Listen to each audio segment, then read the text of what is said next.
Well, good evening. Welcome to an Ask Andy session. My name's James Morris. I'm Member of Parliament for Halesowen and Rowley Regis. And this session is your opportunity to ask Andy Street, the West Midlands Mayor, any questions that you have to find out more about what he is planning and what he has done in his time as the West Midlands Mayor. Just a couple of housekeeping points to start. This event's going to take about an hour. It will be recorded. And if there are any questions that we don't get to, then please do send them through to the email address which the moderators will provide, and we will seek to get you an answer to your questions. So welcome to Halesowen and Rowley Regis, Andy, in this online forum.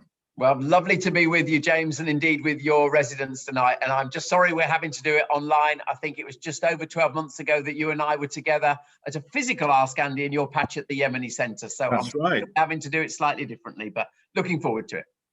Excellent. So, Andy, I just wanted to kick off with a couple of initial questions. Obviously, one of the big issues that have been exercising people, particularly in the southern part of Halesowen, has been the threat of Greenbelt development. Obviously, given the position of Halesowen vis-a-vis to Birmingham and the pressure on the Greenbelt, that's been an issue which has exercised people, been a lot of campaigning about it. And I just wondered what your view was about that now and what you've been doing in relation to promoting brownfield development. Yes, James, thank you for the question. So I think it was in the first few weeks after I'd been elected that the campaigners from Lezo's were in touch with me. So your team were very quick off the mark, actually. So I know how feelings run very high, particularly, as you say, in Halesowen South over this. Yeah. But I hope I can be absolutely categoric over this. I gave a pledge in the run-up to when we were going to have the election last year that so long as I was mayor, I would do everything possible to prevent any Greenbelt take around the whole of the south and the western side of the Black Country, because I just do not believe that it is necessary. And I absolutely stand by that pledge, and I've tried to make good on it. So let me explain what I can do, because I'm sure people on the line will know I am not the planning authority. Ultimately, that is Dudley Council, but I can make it easy for Dudley Council to not need to have any Greenbelt incursion. And the way we've done that is really make sure we maximise the amount of brownfield redevelopment that we achieve across the region. Let's just be clear on the numbers here. We have to build more homes. That's absolutely clear. And we've done, I think, actually a really good job on that. We've doubled the number of homes being built in the West Midlands between 2013 and 2019. And that number was maintained last year, even in the teeth of the pandemic. So we have built the homes. No one's failing on that count. But we've built the overwhelming majority of them on brownfield. And what I can do particularly is I've negotiated funds with government that we then use with developers to actually then make developments happen. So where they're perhaps very challenged because they've got to clear up an old derelict site, there's decontamination, we use the money that we have in the combined authority to pay for that decontamination, and then sites go forward that probably would not have gone forward otherwise. And a brilliant example of that, probably the best one, last point I make, the best example of that would probably be in the centre of Dudley. Everyone will know the famous Cavendish House. They're the blot on the landscape. We use that fund to knock it down. We've announced this week they're investing a lot of money in the Portersfield development, and that will be a new heart of Dudley there. And every house built in the heart of Dudley is one less for the edge of Halesowen. Well, thanks very much for that, Andy. I think that's very reassuring in terms of the work that you've been doing, particularly promoting brownfield development, which I think is relevant not just to my area but across the whole of the Black Country.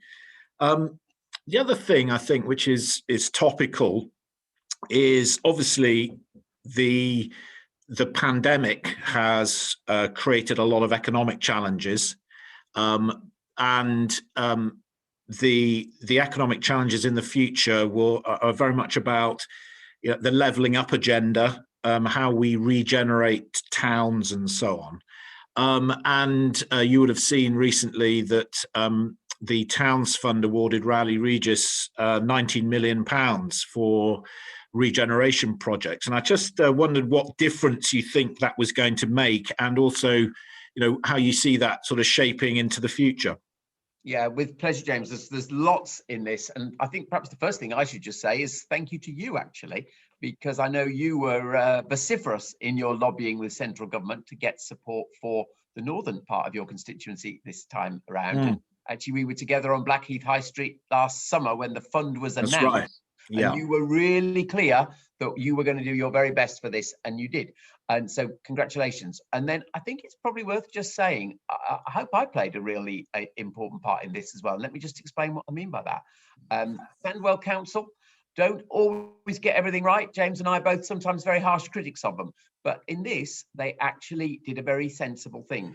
They asked my team here at the Combined Authority to co-author these applications with them. And I'm absolutely sure that that really helped them get some really big, ambitious thinking. And Sandwell as a whole actually got more money than any other authority in the whole country for its towns funds bids when you add yours up, West Brom and Smethwick. So I'm really pleased that we were able to put our expertise into those bids. And what difference do I think it's going to make? Well, I think there's probably four things just to call out very quickly. First of all, there's definitely going to be better public transport interchange in some of those towns. So Blackheath gets that. There's definitely going to be better green routes through some of the towns, and actually some of the cycling routes are being upgraded as well. And I think there's also talk as well, isn't there, of in Blackheath also actually trying to improve the retail stock as well in the town centre. So actually I think it is a brilliant moment, and I can't remember the last time £19 million came to Blackheath and indeed other towns in Rowley Regis as well, James. So brilliant. Well, Rowley Regis was actually mentioned by the Chancellor in his budget speech. I think that might be one of the first times Rowley Regis has been mentioned in a budget speech. So we were very pleased. We were very pleased about that. And just finally, for me, before we go to more general questions from participants. Mentioned the kind of the impact of the pandemic. Lots of discussions about how that impacts, on a bigger picture around regional economic developments and jobs and investment. So on that picture, what are your main pitches or ideas about the future for job creation, for investment into the area more broadly? Yeah, it's very important, James, because it's probably worth saying, answer this question, why was the mayoralty created? And the answer is to deal with some of these big things that are best thought about at regional level. I'm not being disparaging to everybody, but the economy of Dudley doesn't stop at the end of Dudley. It's much bigger than that, and that's there together. And if you look at the first 3 years of my time as mayor, actually, I hope colleagues would agree with this, we were doing pretty well as a region. 97,000 jobs created in 3 years. That's some going, actually. And we actually had record employment levels. So really encouraging. But it's been knocked sideways incredibly badly. We all know we've been very badly affected by the pandemic, not just the health, the economics. So I very much see it as my responsibility to plan the economic recovery from that.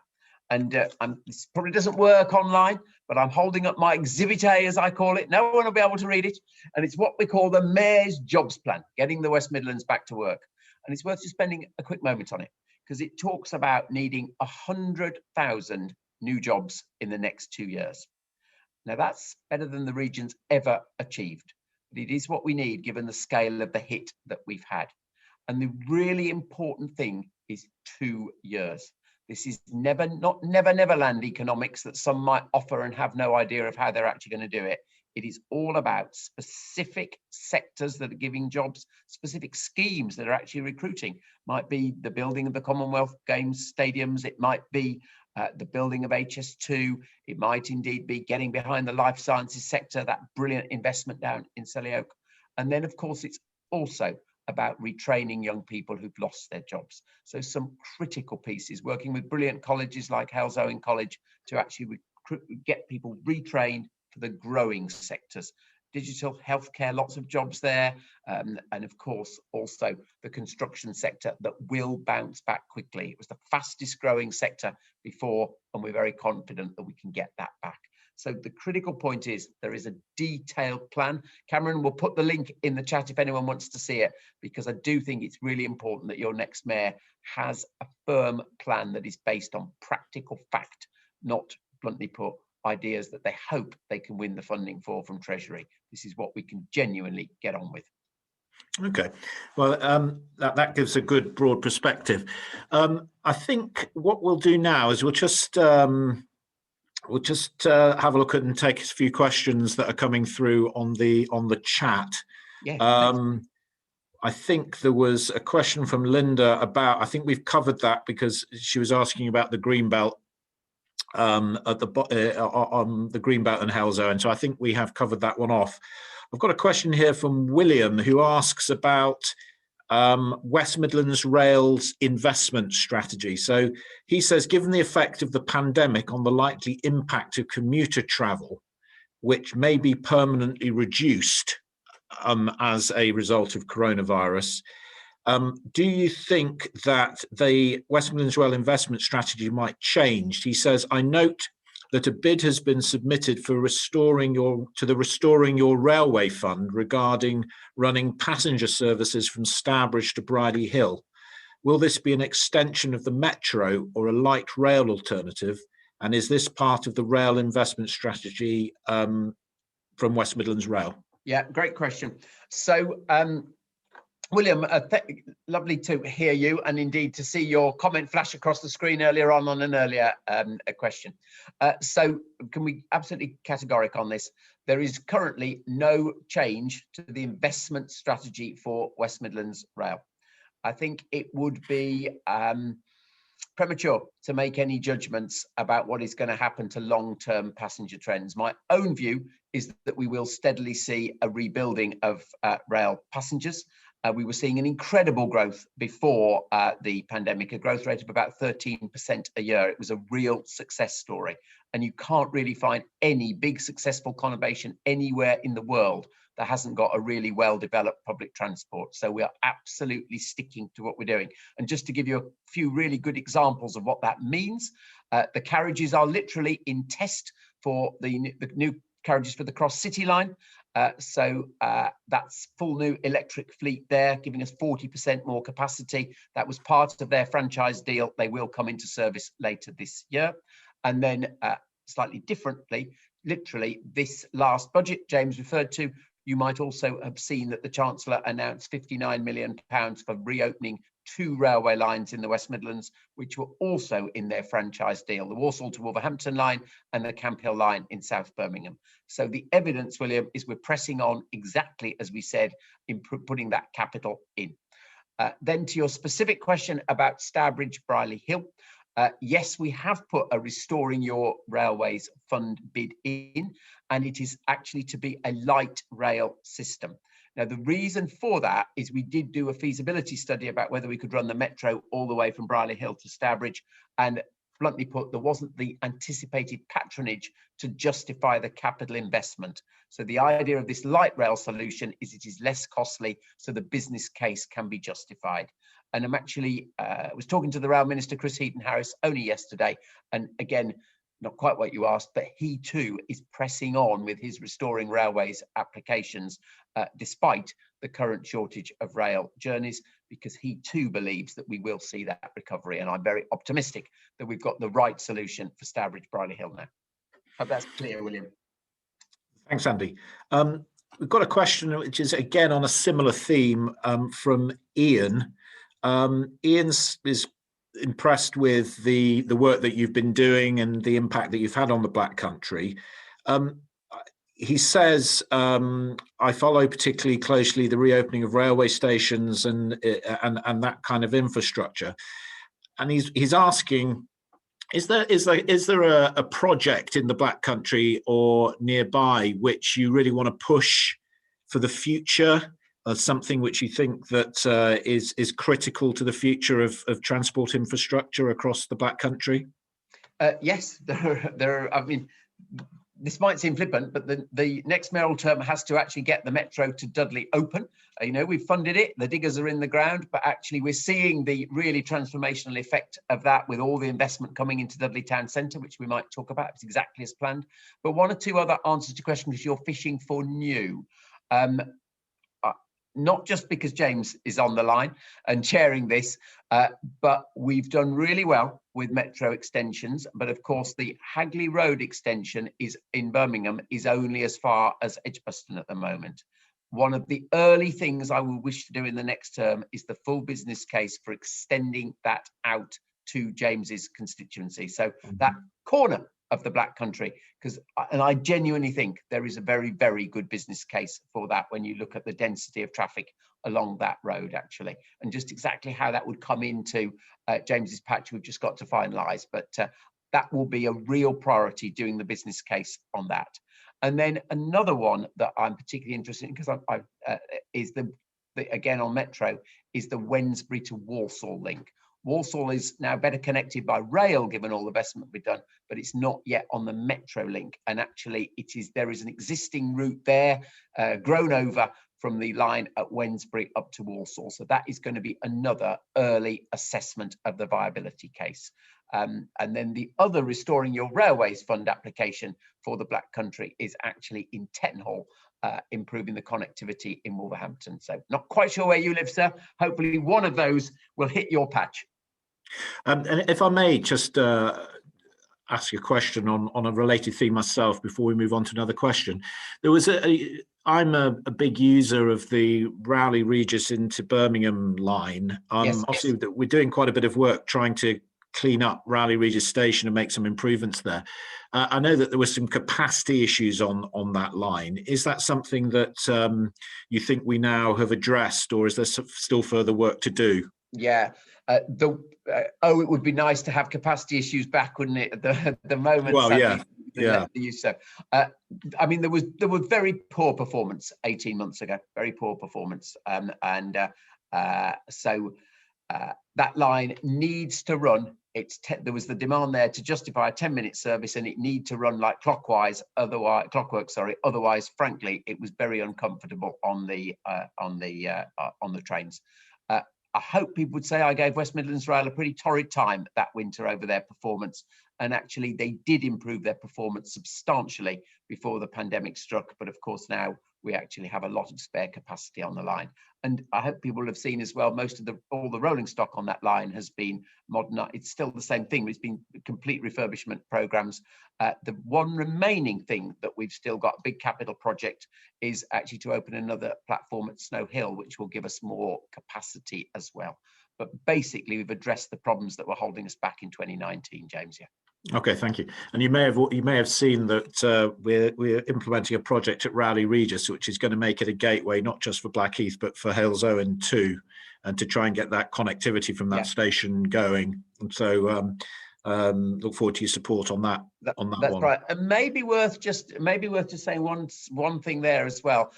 We will very shortly be rolling out our region-wide bike share scheme as well. And so that will be focused on the rail stations, particularly the very well-connected rail stations. So we've been trying to improve cycle capacity at all of our stations as well. Yeah, well, I think that links back to the point you were making about the Towns Fund as well, which is seeking to link Blackheath and cycleways and the interchange there a lot more clearly. So that, I think that really fits in well. Just on a different topic, there's a question here from Peter Cannon, who asks about the recent announcements from the BBC. Oh yeah. Which he says, what do you think the effects will be with the new investment and promises that have been made by the BBC in terms of the developments in Birmingham? Yeah, Peter, thank you for your question, because I think this was really good news. And I'm sure every Midlander on the line will say the BBC has not been the same since it left Pebble Mill. And we've frankly spent 12 years arguing with the BBC to invest more here. I'll just tell you the story because I think you'll be interested in it. So they've got a new Director General, a chap called Tim Davey. When he was appointed, I reached out to him and said, Tim, you and I have never met, but we're going to do business over investment in Birmingham because there's unfinished business here. And to be very fair to the chap, we've had 4 one-to-one conversations since to negotiate the package that was announced yesterday. And of course, it was very timely because what's really brought them to the table is their commitment to be a broadcaster for all the country and nations and regions in order to extend their license fee. So there was a sort of moment to negotiate, but I think we've really got a much better deal. Just in case other people think we're talking riddles, let me explain. The BBC announced yesterday 3 important things. First of all, more production to be made in the West Midlands. It will, to be honest, be focused in Birmingham, this one, but it creates jobs that everyone can come to. And they've talked about a peak time drama, peak time entertainment. The second thing they talked about was a huge shift of jobs in news in London to the region, and particularly bringing Newsbeat, the young news station or news provider here, and also the full Asian network. So again, jobs being moved here, and they got the sort of youth and diversity of the place in that. And then the third thing they talked about was their training academy being based here and or growing here, and actually a hub for that in Wolverhampton as well as Birmingham. So I think it is a real breakthrough, and it's come on the back of the investments in Digbeth around a new film studio with the Peaky Blinders creator Stephen Knight, and something we announced 2 weeks ago, bit of jargon, we called it a content hub. And that really persuaded the BBC that we were trying to help ourselves, so they wanted to help us. And, you know, the thing I really want to see is that's not the end of the story, but once the BBC are here, it'll sort of be like a magnet for others to come in so that can grow that whole sector. So, Peter, I genuinely think it's a bit of a breakthrough moment after years and years of us struggling in that sector. Thanks, Andy. Just coming back to a slightly more localized issue, Vicky asks about whether there's any plans to support green projects in town centres. This is part of a discussion about the future development of Halesowen town centre.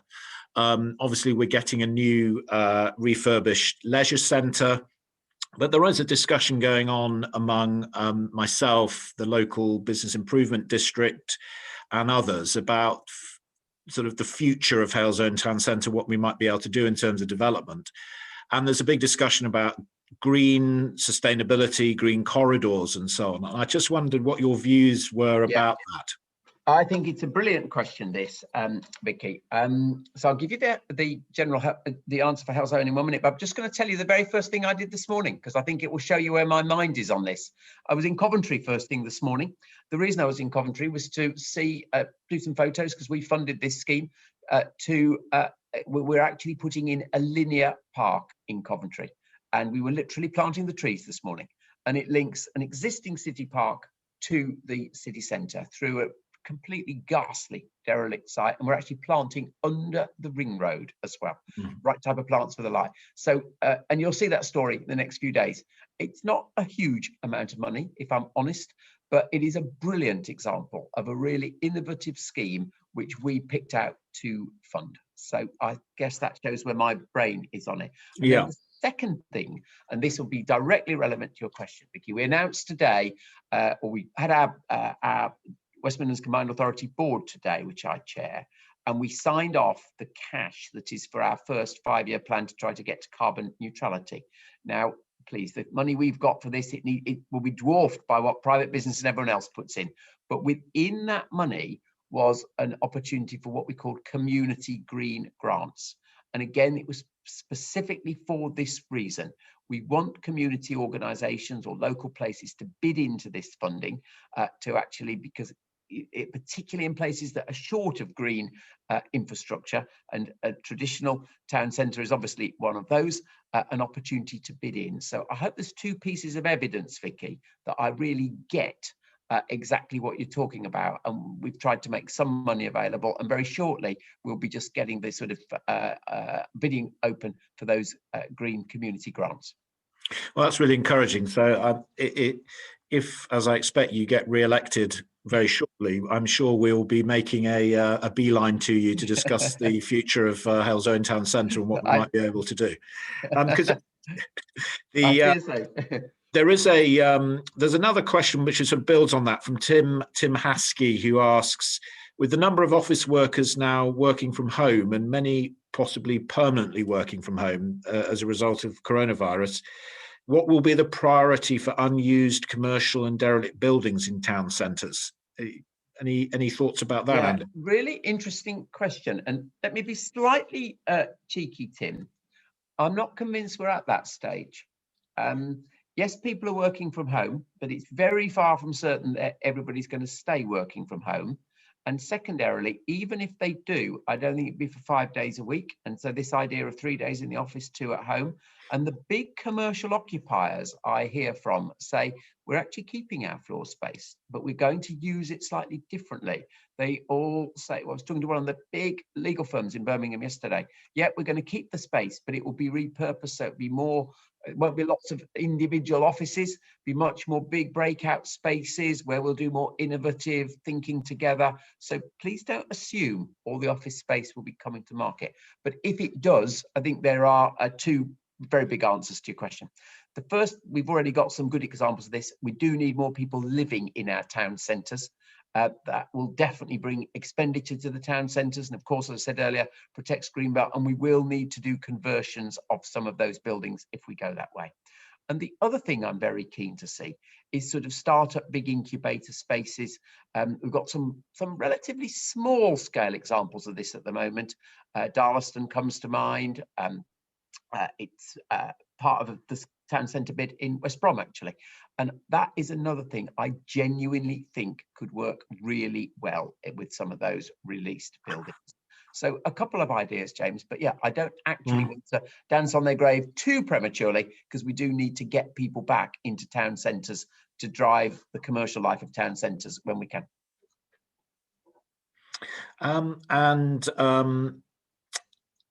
Just moving on to a separate topic, there's a question here from somebody that I think we'll be familiar with, Jay Singh Sohal, who is the PCC. Never heard of him. Who asks a relevant question about police station closures. And his question is, will you continue to speak to the current PCC on behalf of concerned residents about the need for our local community to maintain our police station in Halesowen, which is necessary for a stronger local police presence to tackle rising crime? So it's nice when the question can have a one-word answer. The answer is yes, I will. But I should probably explain why. So what Jay is referring to there is the Labour Police and Crime Commissioner and his predecessor. So we've had Labour Police and Crime Commissioners for 9 years. In that time, they've closed 44 police stations. I mean, it is actually, when it rolls off the tongue, but it's quite a shocking statistic, isn't it? 44 police stations closed across the West Midlands in that time. And Jay said very clearly, enough is enough. We have got to protect all those stations that we've got. And so I would stand absolutely foursquare with Jay on that. And to be very honest, it's a very clear dividing line between the parties at this next PCC election coming up. So I would urge that. And the reason why, it's very straightforward. We need the forward local police stations to be really integrated in the community. I'm a great believer that that's where good policing starts. You get intel that might indeed help on much bigger issues as well. So we have got to defend that frontline presence. And to Jay's question head on, the current PCC keeps trying to embroil me in complicated excuses as to why he's where he is. And I'm having none of it, frankly. That's his policy, 44 closures, and it's got to be stopped.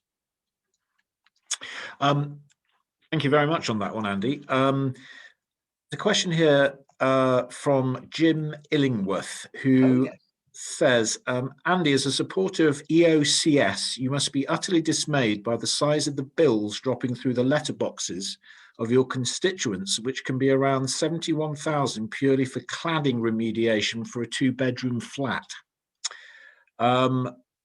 What action should Brumlag be taking to get political engagement? I know this is quite a difficult issue at the moment.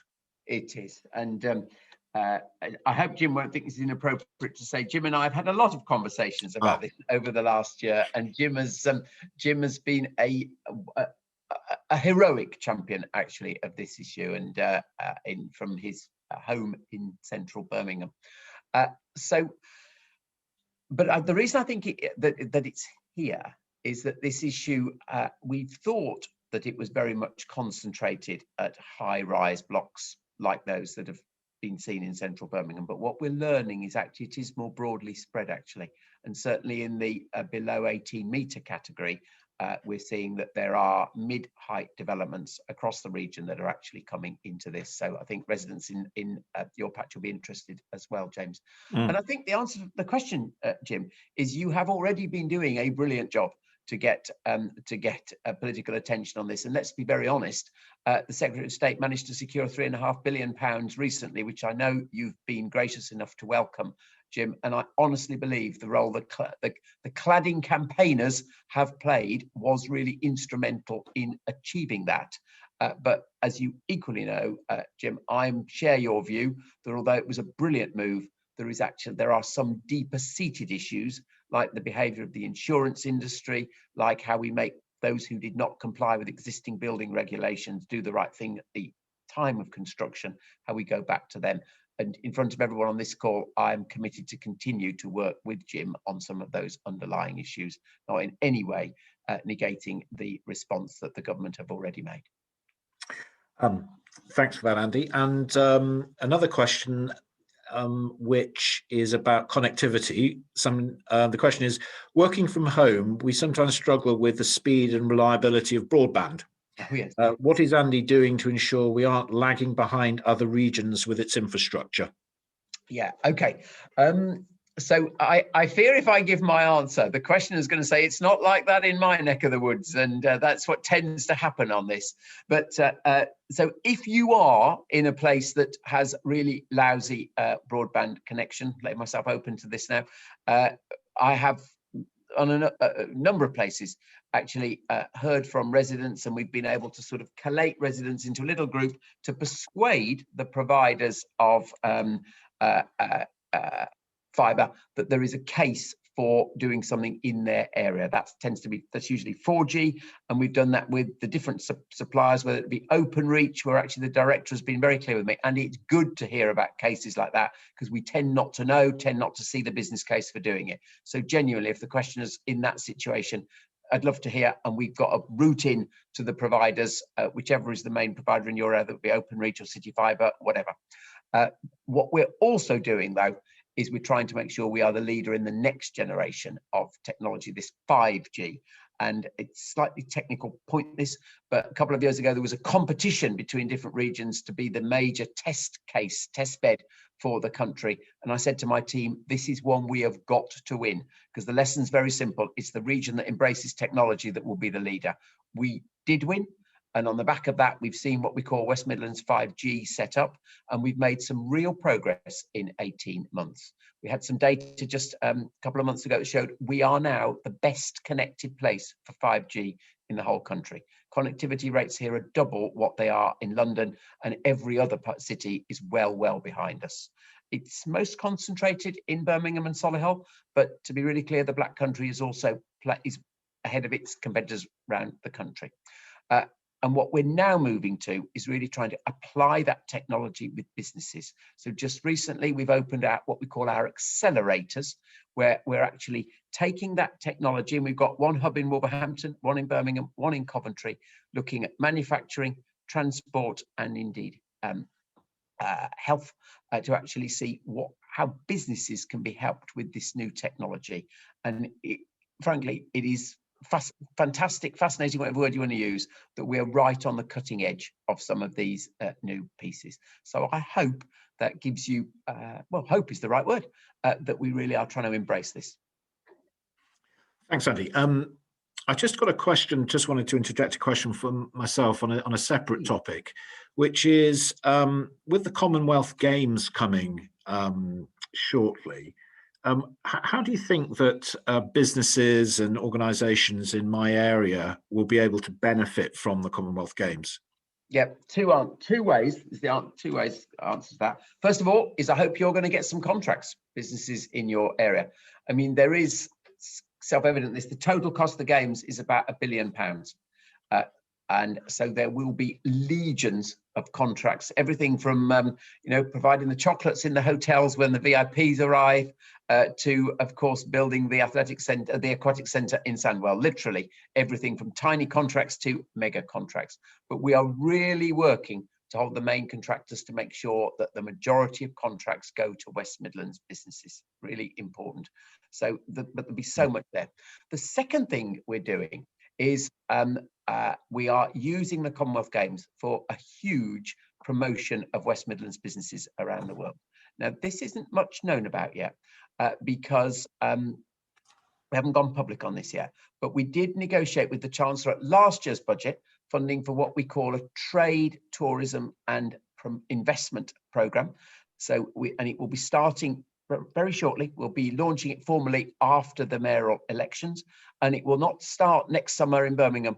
It will probably start this autumn in Dubai, literally taking West Midlands businesses out to the big world trade shows on the back of the Commonwealth Games. And that would not have happened without the Commonwealth Games. It gave us the opportunity to persuade the Chancellor to put money on the table specifically for promotion of West Midlands businesses, and those in Halesowen and Rowley Regis must be part of that campaign. And just as a follow-up on that, how do you see us making sure that the legacy of the Games is spread quite widely across the region? Because with these large events, a lot of infrastructure is built, and then it's a question of how we sort of embed the legacy. How do you see that working? Yeah, so legacy can mean many things, can't it?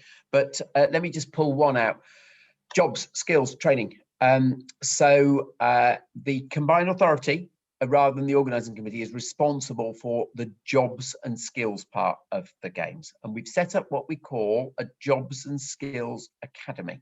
And what we are trying to do, and some of this funding is already live, by the way, we're trying to make sure that, again, on the back of the Games, young people from across the whole of the West Midlands, so there's no Birmingham focus here, it's literally the whole of the West Midlands, are able to apply for these training and development schemes in professions that are going to be needed for the Games. So whether it's event management, marketing, sports coaching, and these are already live and available on our adult education website. And critically, there is no geographical restriction on that. It's across the whole area. We've set ourselves the target of 6,000 additional jobs which have a new training element of them, i.e. you actually go through, you don't just apply for a part-time job with the organising committee on what you've already, a qualification you've already got. You're actually learning something specifically on the back of the Games in these programmes, and that's across the whole of the region, and lots of our colleges are involved in that as well.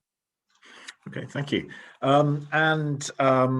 Just coming back to a question that's come in, one of the issues that you have spent a lot of time working on is homelessness, and I just wonder what your future plans are around that, and what you've achieved over the last 2 or 3 years, and what you plan to do in the future in order to tackle that issue.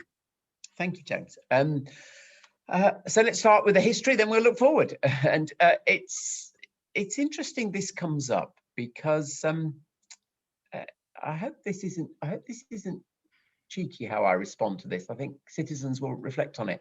4 years ago, every hosting I went to, people said to me, what are you going to do about homelessness? This year, we've done about 5 hostings now. It's not been mentioned once. And actually, at all these Ask Andys, it rarely comes up. So that's why I'm really pleased you've asked. So there's something in that about how people maybe even subconsciously think there are a lot less people sleeping on our streets now than there were 4 years ago. Mm-hmm. And the actual numbers are really clear in the West Midlands.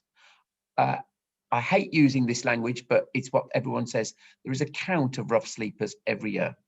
The count last November was 44. That was down from a peak that we got to of 169. So we are down by 75% in the West Midlands.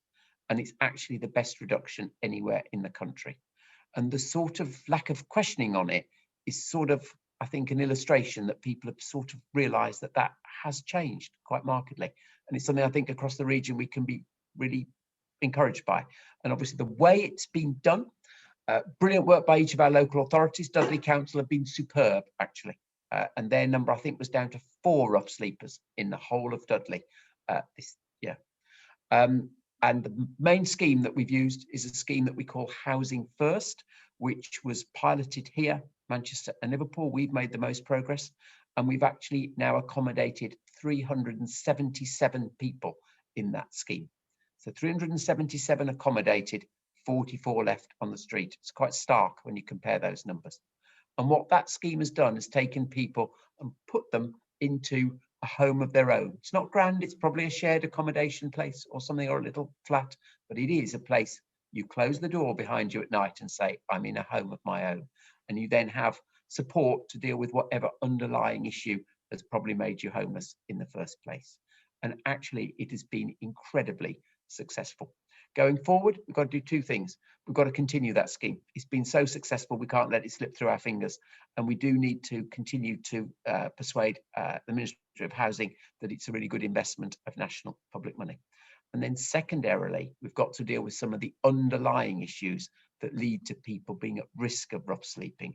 And the single biggest one is, of course, the provision of sufficient affordable accommodation.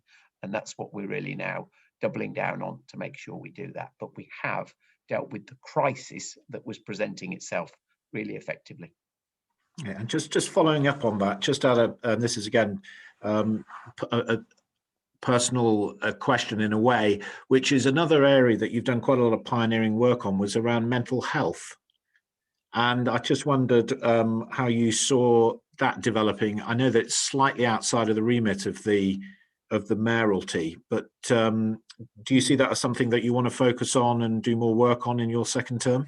Yeah, it's interesting, James, because actually I wanted to lean into homelessness, given it had come up so often, and I wanted to lean into mental health. But you're absolutely right. They're not in the job description of the mayor, but I think it's a sort of reflection that you mustn't try to solve everything. We'd end up doing nothing if you did. But there are some of these critical social issues that I do think it's right to take a leading role on. So yeah, on mental health, just briefly, we have a program called West Midlands Thrive. It's concentrated on the sort of employment end of mental health, and something I'm really proud of. We've had a program called Thrive Into Work, and it's been looking at how getting those suffering from serious mental health conditions into work can be the solution. 600 people moved in across the Black Country because it's Black Country focused, and we've just received further funding from government with a target of another 1,500 people. So that definitely lives on, and it's seen by everyone as really successful. The other thing that we're going to do in the next term from the Combined Authority, if I am successful, is, and this may not be as relevant to Halesowen and Rowley Regis as some other parts, there is a real issue with mental health issues in our Black and minority ethnic communities.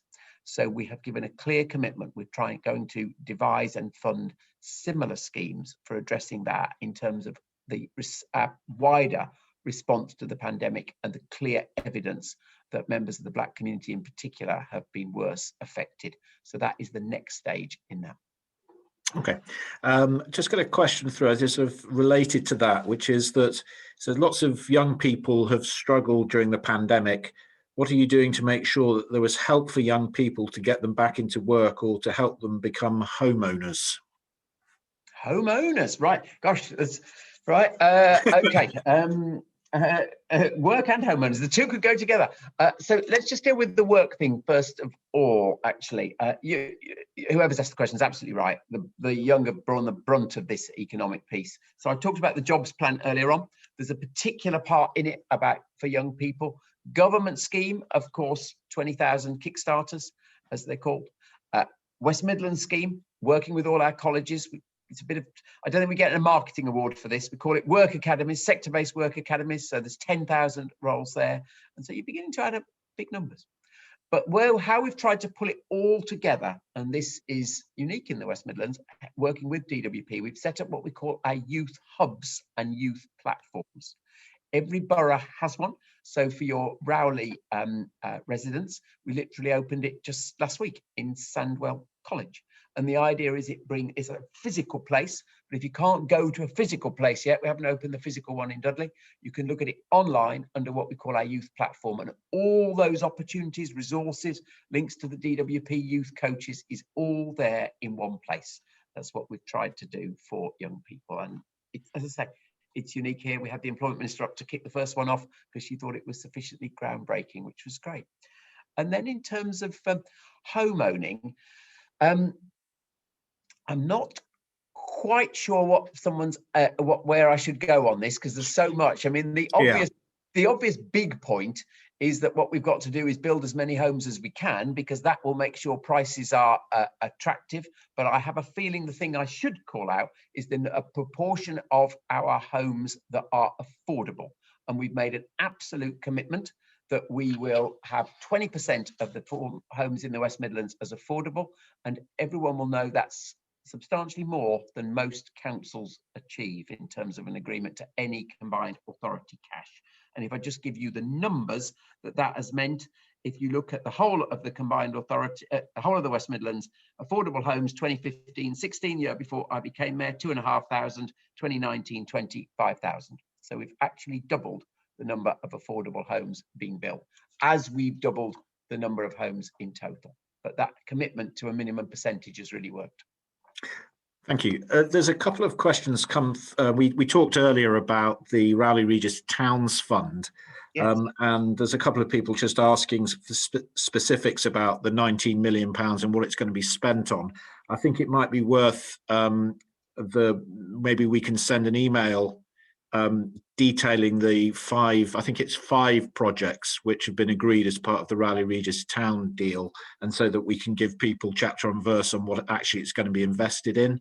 Broadly speaking, we're talking about some developments in Blackheath, Britannia Park, some changes around Blackheath High Street, investment in a skills hub with Sandwell College in Cradley Heath. But for those people, I think Tim Haskey asked earlier what the money was going to be spent on, and there's another question. So I think it might be worth just giving people chapter and verse on that. And just back to the somebody else is just coming back to this issue about the Greenbelt in Halesowen. I think there's a broader question about green spaces across the area, not just Greenbelt. So obviously there is in Halesowen we have the Leaso's walled garden, we have a number of heritage assets, and over in the Rowley Regis side, lots of green spaces, some of which are being encroached upon. What's your view about the preservation of green space, putting aside the issue about development of Greenbelt? Yeah. So similarly, it's nice to have another question I can be categoric on. We would be absolute mad fools to encroach on those green spaces. They must be retained. And if you think of my answer to the green grants piece and the linear park example from Coventry, we're trying to put more in. And again, there's a real linkage with the other question about health here. We know from the research after the pandemic that those communities that have the easiest access to green space are most likely to have the better mental health outcomes. Those who don't have worse. So it is now categorically clearly proven that it is the right thing to do to protect them, as well, of course, for all the climate change reasons. And I hope we will steadily invest in more. Just one thing I'd call out on that, the work we've done around tree planting. We said that as part of our 2041 commitment, we would maximise the number of trees. We've gone and we've set up our virtual forest. The nice thing is, having set up 17,500 trees planted in response, well, I can't say in response to it, that we've captured on that. So, lots of little things here are adding up to a big move. And if anyone again wants to see the CA's plan for getting to that carbon neutrality, that's now available as a public document. And it's probably worth just saying, I hope this isn't inappropriate, lots of people can talk about their targets for carbon neutrality. Some councils do, and they have completely unrealistic targets. What we've done is a whole question of a plan as to how we're going to get to it. And that's everything from planting trees, which is obviously relatively straightforward, to greening our economy and, of course, decarbonising our industrial base. So that plan is there if anyone wants to inspect it. Okay. Just moving on, there's a question about, obviously, you came into politics relatively recently, after being running John Lewis, and somebody's asked, what made you decide to leave your job at John Lewis to become mayor of the West Midlands, and what has been the most meaningful part of your mayoralship? So I could give a slightly flippant answer to that and say I think I knew what was coming towards the retail sector and decided I should jump. It isn't true, but there does look to be a very fortuitous timing to it, doesn't there? But there is an important point there. I've been CEO of John Lewis for 10 years, and I actually think that's enough for someone to be responsible for a company. And I genuinely believed that new blood would probably do it good. People have their view whether that was the right or wrong judgment, but I did think that. But that was just the sort of background factor. The real pull factor was this job was just, I perhaps rather immodestly thought was the perfect political job for me, because you could actually use your executive experience. And if you think of all the questions tonight, have actually been about getting stuff done. They're not about great philosophy, actually. They are about leading teams to make change happen.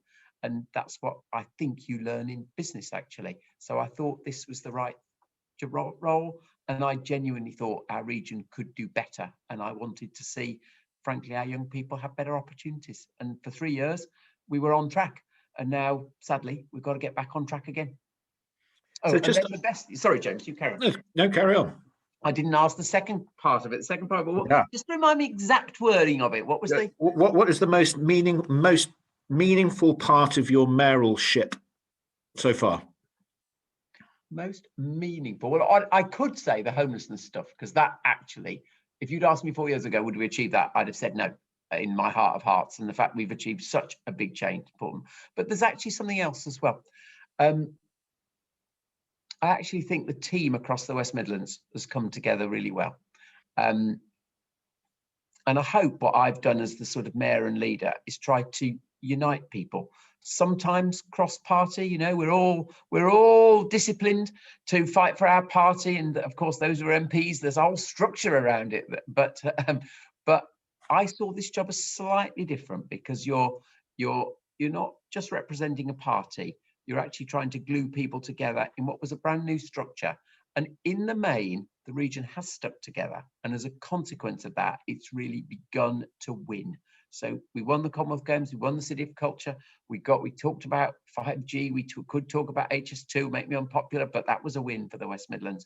And of course, all these big investments that we started the discussion, they all took me going down to London, persuading the Chancellor, getting that winning. And you can only do that if you've got the sort of team behind you. And when you meet the Chancellor, he genuinely thinks, yeah, Andy's speaking on behalf of the West Midlands.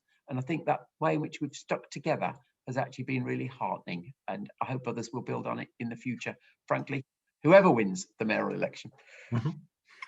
So just in there, we've got about 5 or 6 minutes left, and okay. Just coming down to, again, a couple of more local questions. We did touch on earlier about the future of town centres and thoughts about the development of Halesowen, and the same arguments apply in Blackheath, Old Hill, and so on. I just wondered, somebody asks, what is being done or what can be done to stop shops shutting down? I mean, what's your vision of the future of the high street? Stop shutting down. This is really tough, isn't it? So the first thing that can be done is a lot of what the Chancellor's done in the last through the year and in the budget. So credit where it's due. I'm on record to say the business rate system is past its sell-by date, should be completely reformed. It's definitely discriminating against physical shops, against online. But give Rishi Sunak full due, he has basically given retail an exemption from that. That really does help. And then he's also, of course, talked about cash loans, which lots of small retailers I know have taken up. But that is not going to be the long-term answer. So coming to the longer-term piece, how do we get high streets to be vibrant again? I'd probably put 3 things to you. The first is not all high streets are the same. Some local high streets have actually had, dare I say it, a pretty good pandemic. When people haven't wanted to go into town centres, there's a real opportunity to think local. So if I was thinking of some of the smaller places that James just mentioned, I would really focus on the local. We're not going to see lots and lots of chain stores across the whole country having a representation in Blackheath and Old Hill and Halesowen. It's just not going to be like that in the future. But really good local businesses will be, I think, so cherished in those places going forward. So that's the first thing. The second thing is actually about people living closer to the town centre and using their facilities, actually. And that's why this whole question about how we regenerate buildings on the edges of town centres to give custom is really important as well. And then the third, and of course we talked about the incubator space, and then the other piece that I think is really important is just this whole question of the physical conditions in the town centre, what the public realm looks like. Is it green? Is it clean? Is it well lit? Is parking relatively inexpensive? All those practical things. And I have to say, Halesowen itself and the bid there has done a brilliant job at all of those things. And if I'm allowed to say this, it was brilliant to see that Halesowen was in the national news last summer as the retail centre that bounced back fastest. And that's because it's really beautifully cared for. And that really does make a difference. And frankly, if you want to have a look at some areas of Birmingham and see how they are not cared for, you can see the difference that a really caring local authority working with the local community in Halesowen has made there. Okay, I'm just conscious of time. I just wanted to lever in maybe two final questions. Yep, I'll be quick. One of which is quite localised. You may have picked up, Andy, that at the moment we've got a major issue of car cruising on the A456 Manor Way, which a lot of noise and disruption there, which is affecting a lot of residents in communities nearby.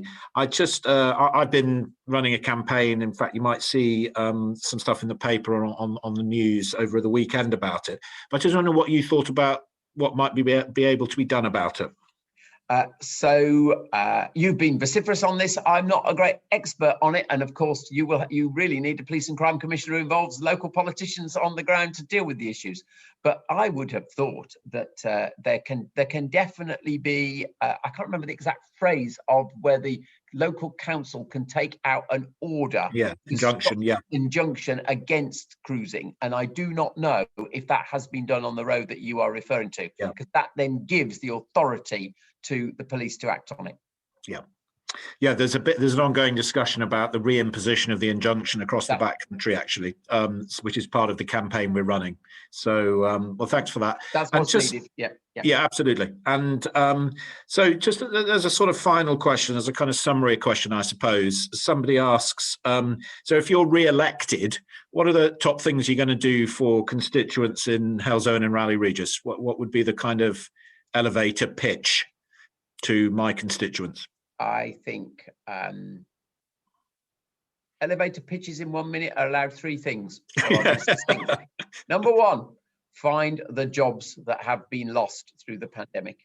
I honestly can't think there's anything more important. With a practical plan, not never, never land promises.